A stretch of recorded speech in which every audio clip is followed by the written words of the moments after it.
बिस्मिल्लाहिर्रहमानिर्रहीम। अस्सलामुअलैकुम भाई, चैनल को सब्सक्राइब भी कर दिया करें, लाइक और शेयर भी कर दिया करें, कमेंट्स भी कर दिया करें, बेल आइकन को प्रेस कर लें जिससे हमारी आने वाली कहानियाँ आपको मिलती रहें। इस सूरत हाल में इसे छुड़वा लेना तो मुमकिन है, लेकिन इसकी ज़िंदगी ख़तरे में पड़ने का भी इम्कान है, इसलिए ये ख़तरा मोल क्यों लिया जाए, हमजाद ने कहा। फिर मैंने सवाल किया, तुम्हारे सामने क्या सूरत हाल है? मेरे ख्याल में बेहतर ये है कि जब मिलिट्री इसे हेडक्वार्टर से निकालकर दिल्ली की तरफ रवाना हो तो शहर से निकलते ही जब्बार को छुड़वा लिया जाए। इसलिए मैंने पहले अर्ज़ किया था कि जब्बार को रिहा करवाने के लिए सुबह तक इंतज़ार करना ज़रूरी है। जैसे तुम्हारी मर्ज़ी, जो तुम्हारी नज़र में मुनासिब हो और महफूज तरीका हो, इस पर अमल करो। मुझे कोई एतराज़ नहीं, मकसद तो सिर्फ जब्बार के रिहा होने से है। मैंने कहा, इस काम से फारिग होने के बाद मापारा के बारे में सोचा जाएगा। बहरहाल इसे किसी कीमत पर छोड़ना नहीं है। ये कहकर मैं फिर ख्यालों में खो गया। इस वक्त मेरे जहन में एक और तरकीब आई कि अपने तसव्वुर की कुव्वत को बरूए कार लाकर ये मालूम करने की कोशिश करूं कि मापारा कहाँ और किस हाल में है। मैंने हमजाद को बगैर बताए फ़ौरन इस पर अमल किया। मैंने आंखें बंद करके मापारा का तसव्वुर किया। फजूल है, हमजाद की आवाज़ मेरी समात से टकराई। क्या आप मापारा के वो लफ्ज़ भूल गए? अगर वो चाहे तो आपकी इस कुव्वत को भी अपनी हद तक महफूज कर सकती है। तुम ठीक कहते हो, मैंने कहा, लेकिन क्या इसने मुझसे मेरी ये कुव्वत छीन ली है? जी नहीं, मैंने अर्ज़ किया ना कि सिर्फ अपनी हद तक वो इस पर कादर है कि आप ख्वाहिश के बावजूद इसे अपने चश्मे तसव्वुर के ज़रिए ना देख सकें। हमजाद ने जवाब दिया। ये सुनकर मेरा दिल कुछ बुझ सा गया। मापारा ने मुझे अजीब बेबसी और रूहानी अजियत में मुब्तला कर दिया था। मैं इस कदर पुर इसरार और अजीब कुव्वतों का मालिक होकर भी इस तक इसका कुछ ना बिगाड़ पाया था। यही सोच सोच कर मेरा खून खौलता रहा और इसी उलझन और परेशानी में सुबह हो गई। अब मैं जा रहा हूँ, आप पूरी तरह चौकन्ने और होशियार रहिएगा।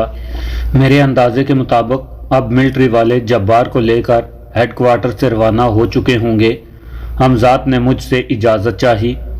हमजाद के जाते ही मैंने फ़ौरन आंखें बंद की और जब्बार का तसव्वुर किया।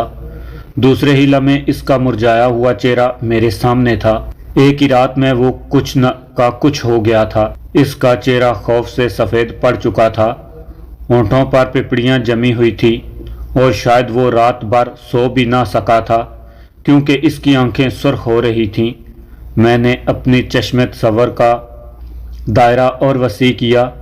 अब मैं तमाम सूरत हाल का अपनी आंखों से जायज़ा ले रहा था। जब्बार को मिलिट्री की एक बंद गाड़ी में बिठाया गया था जिसमें इसके मिलिट्री के दो नौजवान भी साथ बैठे थे। बंद गाड़ी में बिठाए जाने के बावजूद इसके हाथों में हथकड़ियाँ थीं और इसके दोनों तरफ एक ही सीट पर मिलिट्री के जवान बैठे थे। बंद गाड़ी के पीछे दरवाजे पर बड़ा सा ताला डाला दिया गया था। गाड़ी के अगले हिस्से में ड्राइवर के अलावा मिलिट्री के दो बड़े अफसर बैठे थे, जिनमें से एक सूरत शक्ल से अंग्रेज़ दिखाई देता था। इस बंद गाड़ी के आगे और पीछे मिलिट्री के दो ट्रक थे, जिनमें मिलिट्री के मुसल्लह जवान मुस्तैद बैठे थे और ये काफ़िला अब मेरठ शहर से बाहर जाने वाली सड़क पर पहुंच चुका था। हुकूमत की नज़र में जब्बार कोई मामूली मुजरम नहीं था। अव्वल तो इस पर एक अंग्रेज़ मजिस्ट्रेट का कत्ल का इल्ज़ाम था। दोम हुकूमत की नज़र में इसका ताल्लुक़ इन खुफिया तंजीमों से था जो अंग्रेज़ों को हिंदुस्तान से बाहर निकालने के लिए सरगर्म कार थे। पहला इल्ज़ाम नहीं हकीकत था, लेकिन दूसरा इल्ज़ाम वाकई इल्ज़ाम था। ये तमाम शरारत मापारा की थी। मेरठ शहर अब पीछे रह गया था। खेतों और बागात के सिलसिले शुरू हो चुके थे। मैंने देखा कि हमजाद मिलिट्री की गाड़ियों के नज़दीक पहुंच चुका था। मैं किसी हंगामे का मुंतज़िर था। मैंने देखा कि हमजाद सबसे पिछली मिलिट्री ट्रक पर सवार हो गया। वो अब ट्रक के अगले हिस्से में था, जहां ड्राइवर के अलावा एक मिलिट्री अफसर भी बैठा हुआ था। हमजाद ने ना जाने क्या किया कि दूसरे ही लम्हे ये ट्रक गिर गिर करके रुक गया। ड्राइवर ने कई बार कोशिश की कि ट्रक का इंजन बेदार हो जाए, मगर वो नाकाम रहा।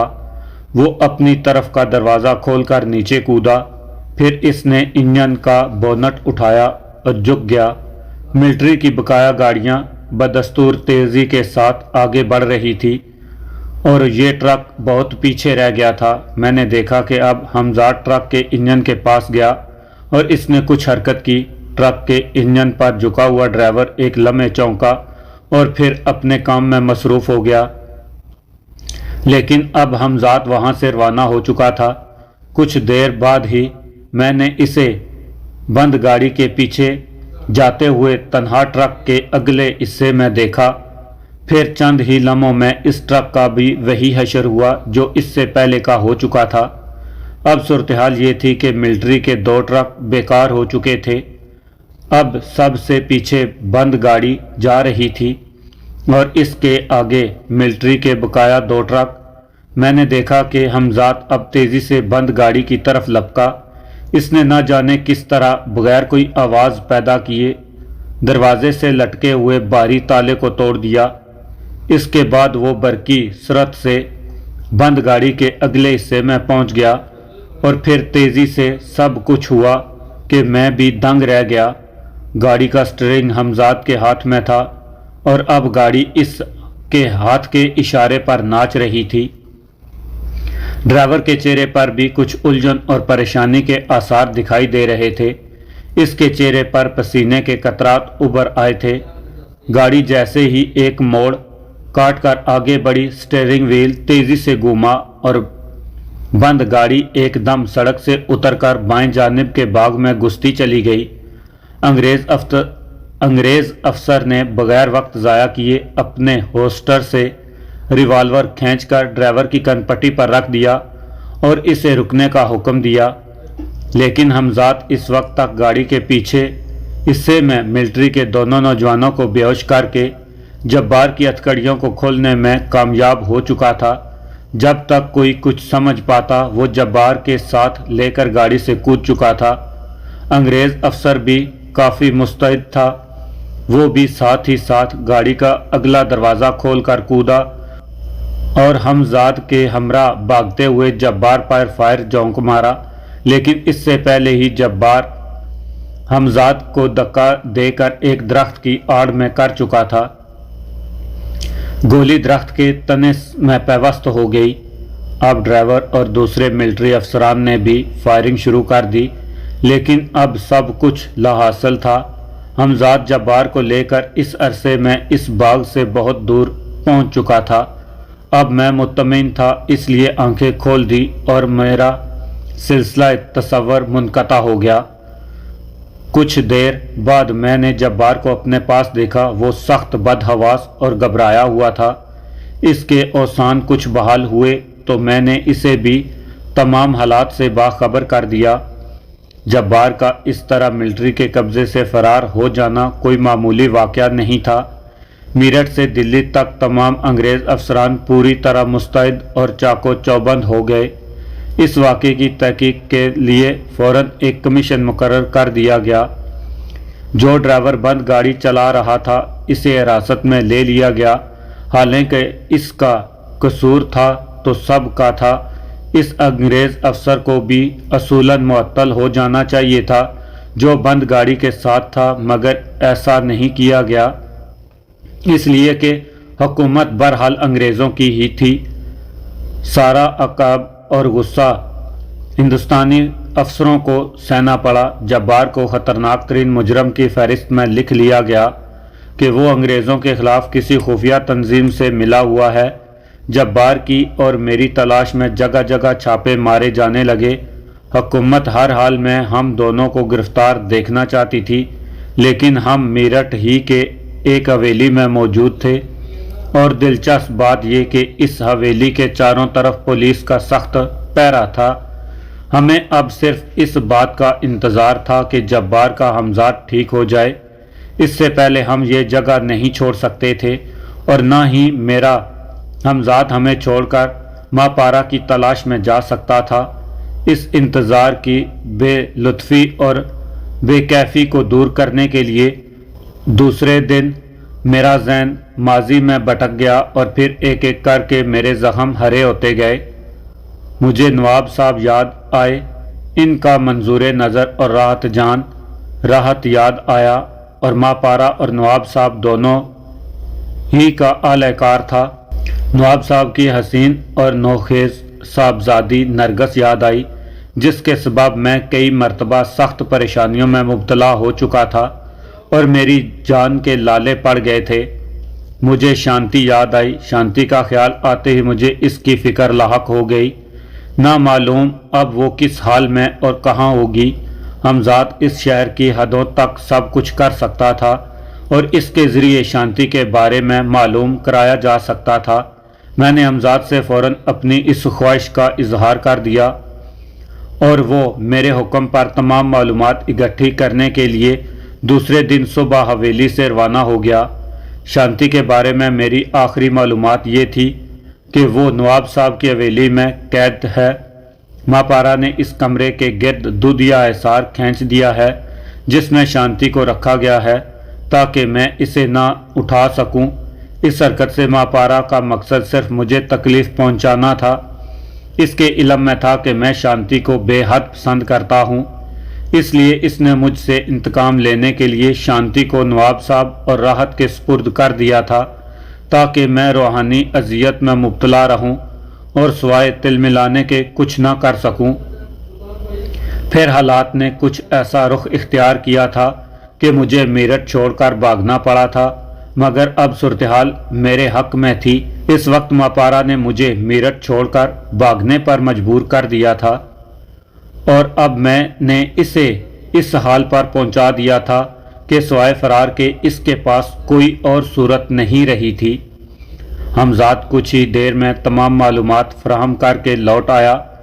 حمزاد نے مجھے جو کچھ بتایا اس نے مجھے مزید الجھن میں گرفتار کر دیا اور اب میرے لیے ضروری تھا کہ اس صورتحال سے نمٹنے کے لیے کوئی سبیل سوچوں۔ شانتی کے بارے میں سن کر مجھے دکھ ہوا تھا۔ حمزاد کی اطلاعات کے مطابق واقعات اس طرح پیش آئے تھے کہ میرے میرٹھ چھوڑنے کے بعد ماں پارا نے نواب صاحب کی حویلی سے دودھیا حصار اٹھا لیا تھا کیونکہ وہ مطمئن تھی کہ اب میں میرٹھ میں نہیں ہوں۔ راحت اور نواب صاحب کچھ دنوں شانتی سے کھیلتے رہے اور پھر جب ان کا دل بھر گیا انہوں نے اسے حویلی سے نکال دیا۔ وہاں سے نکل کر شانتی بے سہارا ہو گئی۔ اس حالت میں دلی بازار میں بھی کسی طوائف نے اسے سہارا نہ دیا۔ نتیجہ یہ ہوا کہ اس کی حالت اب تر ہو گئی۔ پھر وہ وہیں دلی بازار کی ایک گلی میں پڑی رہی۔ حالات نے اسے طوائف سے بکارن بنا دیا۔ اس کے جسم پر چیتھڑے جھولنے لگے۔ اس کا خدا داد حسن ماند پڑ گیا۔ میرے ایک سوال کے جواب میں حمزاد نے کہا، راحت کے بارے میں مزید معلومات ہوا ہے؟ راحت کے بارے میں مزید معلوم ہوا کہ وہ قبلہ نواب صاحب ہی کے خاندان سے تعلق رکھتا ہے اور کسی دور کے رشتہ دار سے نواب صاحب کا عزیز ہے۔ یہ جاننے کی ضرورت حمزاد کو اس لیے پیش آئی کہ نواب صاحب اپنی بیٹی نرگس سے اس کی شادی کروانے والے تھے۔ تعجب خیز بات یہ تھی کہ راحت کے بارے میں نواب صاحب یہ بھی جانتے تھے کہ وہ کس قدر عیاش اور آوارہ ہے، لیکن اس کی بھی ایک وجہ تھی اور وہ وجہ میرے لیے انتہائی تکلیف دہ تھی۔ حمزاد نے بتایا کہ نرگس تقریباً 3 مہینے کی حاملہ ہے اور اس بات سے نواب صاحب آگاہ ہیں۔ ان کا ارادہ ہے کہ وہ راحت کے ساتھ نرگس کی شادی کر کے انہیں کسی دوسرے شہر بھجوا دیں تاکہ ان کی عزت و آبرو برقرار رہے اور لوگ یہ نہ کہیں کہ نواب صاحب کی لڑکی نے حرامی بچے کو جنم دیا ہے۔ میں نے حمزاد سے دریافت کیا کہ کیا یہ ممکن نہیں کہ نرگس کا حمل ضائع کر دیا جائے۔ اس نے مجھے بتایا کہ نواب صاحب نے ایسی کوشش بھی کی تھی، مگر پہلی بات تو یہ کہ بہت بعد میں یہ بات ان کے علم میں آئی، دوم یہ کہ اس طرح نرگس کی جان کو خطرہ بھی لاحق ہو سکتا تھا، اس لیے انہوں نے بہتری اسی میں سمجھی کہ اس کی شادی راحت کے ساتھ کر دیں، جبکہ راحت بھی نواب صاحب کی اس بات سے متفق تھا۔ इसके इल्म में भी तमाम बातें थीं, मगर वो इतना बेज़मीर वाक़या हुआ था कि नवाब साहब की खुशनुदी की खातर सब कुछ कर गुजरने पर तैयार था। यहाँ तक कि एक आमला लड़की से शादी भी इसे गवारा थी। इस ज़माने में 3 माह का हमल ज़ाया कर देना आसान बात नहीं थी, लेकिन हमजाद ने मुझे मशवरा दिया कि ऐसा अब भी मुमकिन है। हमजाद के लिए ये कोई मुश्किल काम नहीं, बशर्ते मैं इस पर तैयार हो जाऊं। मैंने काफ़ी गौर व खोज के बाद हमजाद से कहा, नवाब साहब का मंसूबा शांति इस तरह दर बदर भटक कर जान दे दे और इनकी बेटी ऐशो आराम और इज्जत की ज़िंदगी गुजारे, राहत भी ऐश में रहे, जिसने शांति की ज़िंदगी को जन्म बना दिया। लेकिन अब ऐसा नहीं होगा, हरगिज़ नहीं, किसी कीमत पर नहीं। मैंने जोश में आते हुए कहा। आप जोश में आकर बुलंद आवाज में बोलने लगे हैं, ये ना भूलिए कि इस हवेली के चारों तरफ पुलिस मौजूद है। हमजाद ने मुझे टोका, अगर नहीं किसी तरह का शक शुबा हो गया तो मुसीबत खड़ी हो जाएगी। हमजाद की बात सुनकर मुझे भी खतरे का एहसास हुआ। इस मर्तबा मैंने निस्बतन धीमी आवाज़ से इसे मुखातब किया, मैं अब दूसरी गलती जानते बूझते नहीं कर सकता। मैं तुम्हारी बात से कतई मुत्तफिक हूँ कि नरगस का हमल ज़ाया कर दिया जाए। दूसरी बात ये बहुत ज़रूरी है कि नरगस और राहत की शादी ना होने पाए, क्योंकि ये सरासर जुल्म है। ऐसे हालात पैदा कर दो कि ये शादी फ़ौरन रुक जाए।